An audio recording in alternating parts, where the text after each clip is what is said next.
'క్షేమంగా వెళ్లి లాభంగా రండి' సినిమా షూటింగ్ నడుస్తుంది. ఒకరోజు ఆల్మోస్ట్ అర్ధరాత్రి అనొచ్చు. 10, 11 దాటిపోయింది. మీ సెట్‌కి ఒక పెద్ద స్టార్ 'శ్రీకాంత్' గారి కోసం కారేసుకొనొచ్చారు. ఎవరో గుర్తున్నారా మీకు? చిరంజీవి గారండి. హ్మ్. శ్రీకాంత్ గారి కోసం కాదు సార్. హ్మ్. అంటే శ్రీకాంత్ ఆయన బాగా అన్నయ్య అన్నయ్య అంటారు ఫ్రెండ్స్. మోహన్ గారి బర్త్‌డే ఓకే. ఆ రోజు. హ్మ్. మేము సెట్‌లో ఉన్నామండి. హ్మ్. ఆయన వస్తున్నారని తెలీదు మాకు. కరెక్ట్. కరెక్ట్. ఆయన ఎంక్వైరీ చేసినట్టున్నారు. ఇలా మోహన్ గారి బర్త్‌డే కదా! ఎక్కడున్నారు అని అడిగినట్టున్నారు. హ్మ్. సెట్‌లో ఉన్నారని చెప్పి తెలిసింది. సెట్‌కొచ్చేసారు ఆయన. ఓకే. సెట్‌కొచ్చాం మేమందరం వండర్ అయ్యామండి.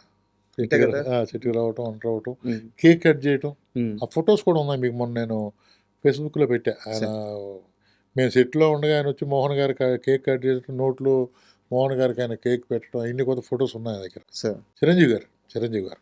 అంటే ఎందుకు అంత అటాచ్‌మెంట్ ఎందుకు మోహన్ గారికి? అటాచ్‌మెంట్ అంటే సార్ చిరంజీవి గారికి అటాచ్‌మెంట్ ఏముంది సార్. ఆయన 'హిట్లర్' అనే సినిమా ప్రొడ్యూసరు. సార్. పెద్దాయన. గౌరవం ఇవ్వాలి. హ్మ్. ఆయనేళ్ళ బర్త్‌డే. హ్మ్. మద్రాసులో ఉంటే మనం ఎళ్ళొచ్చు, ఎళ్ళలేకపోవచ్చు. ఇక్కడే హైదరాబాద్‌లోనే ఉన్నారు. ఏముంది ఎళ్లి 10 నిమిషాలు కనిపించి వద్దాం అని ఆయనలో ఉన్నటువంటి మంచితనం. సార్. బయట మంచితనం. చాలామంది 'చిరంజీవి' గారు సినిమా చేసిన తర్వాత డైరెక్టర్స్‌ని పట్టించుకోరు. అది ఇది అని చెప్పి ఒక నెగెటివ్ టాక్ స్ప్రెడ్ అయన్నీ చేస్తా అంతా ఉంటారు. బ్యాడ్ అండి. ఎందుకు పట్టించుకోరండి హీరోస్. మీరు హీరో నేను సినిమా చేశాను. హ్మ్. అంటే సినిమా చేసినప్పుడు ఉన్న రాపోర్ట్ సినిమా లేనప్పుడు ఉండదు కదండీ. మీ సార్. పనిలో మీరుంటారు. నా పనిలో నేనుంటాను. సార్. మళ్ళీ కనిపిస్తే మాట్లాడతారుగా. అంతే అంటే కదా! ప్రతిరోజు పిలిచి భుజం మీద చేసి కాఫీ ఇవ్వాలా ఏంటి హీరో?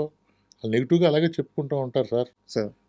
సంజీవ్ గారు డైరెక్టర్‌ని చూడరు, పొడ్డు అదంతా రాంగ్ అండి. Wrong sir. న్యూస్. ఎవరో బతాకాని ఏం పని లేకుండా భోంచేసి అరిగే వరకు చెప్పుకునే కబుర్లు తప్పండి. హ్మ్. హ్మ్. హ్మ్. చిరంజీవి గారు డైరెక్టర్‌ని చూడడు, ప్రొడ్యూసర్‌ని చూడడు. అసలు హీరో అన్నవాడు అసలు ఆళ్ళుండరు ఉండరు. అసలు చిరంజీవి గారు అటువంటి మనిషే కాదు. ఎవరైనా ఉంటే ఉన్నారేమో. కానీ చిరంజీవి గారు అటువంటి మనిషే కాదు. ఆయన ఉంటే ఈ స్థాయి ఆయన స్థాయి ఏంటండి ఈ రోజుని? సార్. చిరంజీవి గారి గురించి పేరు తలుచుకుంటా కూడా అర్హత ఉండే మనిషి అయ్యాడాయన. సార్. కొన్ని లక్షల మంది, కోట్ల మంది ఆయన కోట్ల ఫాలోవర్స్. అంటే చిరంజీవి గారిని ఒక మాట అన్నా తలుచుకున్నా నీకు అర్హత కావాలి. సార్. ఆ స్టేజ్‌లో ఉన్న ఆయన్ని పట్టించుకోరు, గిట్టించుకోరు అంటే ఇదంతా ట్రాష్ అండి. ఆ మాటలు పట్టించుకోకూడదు అనవసరం. సార్. 'క్షేమంగా వెళ్లి లాభంగా రండి' బడ్జెట్ ఎంతయింది? అప్పుడు ఎంత కలెక్ట్ చేసింది? అంటే అదే. సార్ నేను బడ్జెట్ ఎంతయిందో నేను చెప్పలేను. కారణం ఏంటంటే మోహన్ గారు స్క్రీన్‌లో కనిపించడానికి ఎంతైనా ఖర్చు పెడతారు. హ్మ్. కానీ ఆ రోజుల్లో అది 18,00,00,000 కలెక్ట్ చేసిందని ఆ! చెప్పి అంటే షేర్ అండి. షేరే 18,00,00,000 అని చెప్పి డిస్ట్రిబ్యూటర్ చెప్తారు. అంటే అప్పుడు 18,00,00,000 అంటే ఇప్పుడు 10 టైమ్స్ అండి. అంతే కదా సార్. 10 టైమ్స్. అంటే సుమారుగా 300,00,000, 400,00,000 ఇప్పుడైతే. హ్మ్. అదే. 'శ్రీకాంత్' గారి రియాక్షన్ ఏంటి అంత పెద్ద హిట్ వచ్చాక? అంటే సార్ సరే మంచి మంచి ఇప్పటికీ భయ్యా భయ్యా అనుకుంటాము. ఆయన మంచి రియాక్షనే అండి. హ్మ్. హ్యాపీ కదా సార్. ఒక సినిమా హిట్ అయితే హీరోకి ఎంత హ్యాపీ సార్. చాలా హ్యాపీ అండి. ఇప్పటికి రాజేంద్ర కుమార్ గారు కూడా నన్ను ఒరేయ్ అన్నయ్య అన్నయ్య అంటాను, తమ్ముడు అంటాడు. రాజేంద్ర ప్రసాద్ గారు. రాజేంద్ర ప్రసాద్ ఆయన కూడా హ్మ్. చాలా హ్యాపీ అండి. ఒక పెద్ద హిట్ కదా సార్. అవును. అవును. సూపర్ హిట్ కదా సార్. అవును. 'హిట్లర్' సినిమా ఒప్పుకునే ముందు చిరంజీవి గారు సక్సెస్ పరంగా కాస్త బ్రేక్ తీసుకోనున్నారు. అసలు ఎలా ఉండింది? ఆయన ఆ సినిమాకి ఒప్పుకునే ముందు ఆయన మైండ్ సెట్ ఎలా ఉండింది? మీకు పెట్టిన కండిషన్స్ ఏంటి? ఏం మాట్లాడారు? అదే కండిషన్స్‌లో ఏమి లేవు సార్. మోహన్ గారి దగ్గర ఆయన ఏం మాట్లాడుకున్నారో తెలీదు. హ్మ్.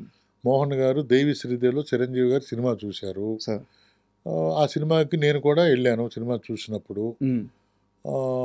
అలాగే రాజా గూడా వచ్చాడు. సార్.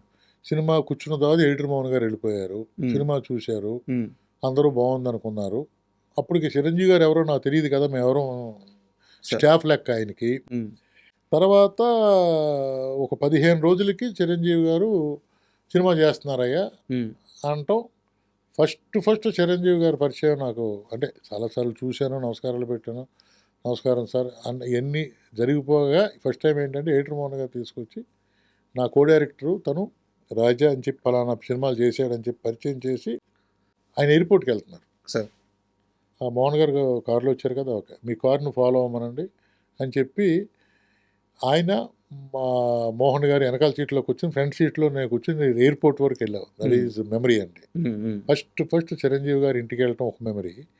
ఎళ్తూనే ఆయన కారులో ఎయిర్‌పోర్ట్ వరకు ఈ సినిమా గురించి మాట్లాడుకుంటూ హ్మ్. షెడ్యూల్ ఎలాగెయ్యాలి, ఏంటి అయన్నీ ఆయన ఆయన నాకు చెప్పటం. సార్. ఆడపిల్లలు 5గురు సిస్టర్స్ ఏ విధంగా ఉండాలి, హ్మ్. ఎంత జాగ్రత్తగా ఉండాలి, ఎలా జడలేసుకోవాలి, ఎలాగా డ్రెస్సింగ్ ఉండాలి. హ్మ్.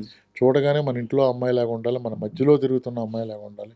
ప్రతి ఓడికి వాళ్ళ సిస్టరో, లేకపోతే మేనకోడలో, లేకపోతే వాళ్ళ పక్కింటి వాళ్ళ చిన్నాన్న కూతురు గుర్తు రావాలి అని నాకు ఆయన చెప్పడం, ఉమ్, ఇవన్నీ కూడా ఆ కారులో ఇక్కడి నుంచి ఎయిర్పోర్ట్కి వెళ్ళి దారిలో జరిగిపోయిందండి.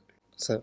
నా అదృష్టం ఏంటంటే ఏటర్ మోహన్ గారి దగ్గర నేను ఉండటం, ఆయనకు ఒక గౌరవం ఉంది. ఆయన దగ్గర కూడా ఏంటంటే డెఫినెట్గా ఆయనకి ఇచ్చే గౌరవంలో 50% గౌరవం ఉంటుంది. దాని తోడు ఏంటంటే ఎవరిని కూడా కష్టపడే వ్యక్తిని ఎవరిని కూడా హీనంగా చూసే మెంటాలిటీ కానీ చిరంజీవి గారు అక్కడ ఉమ్, హీరో అవ్వటం. దానికి తోడు దాసనారాయణ గారి ఫాదర్ క్యారెక్టర్. అండ్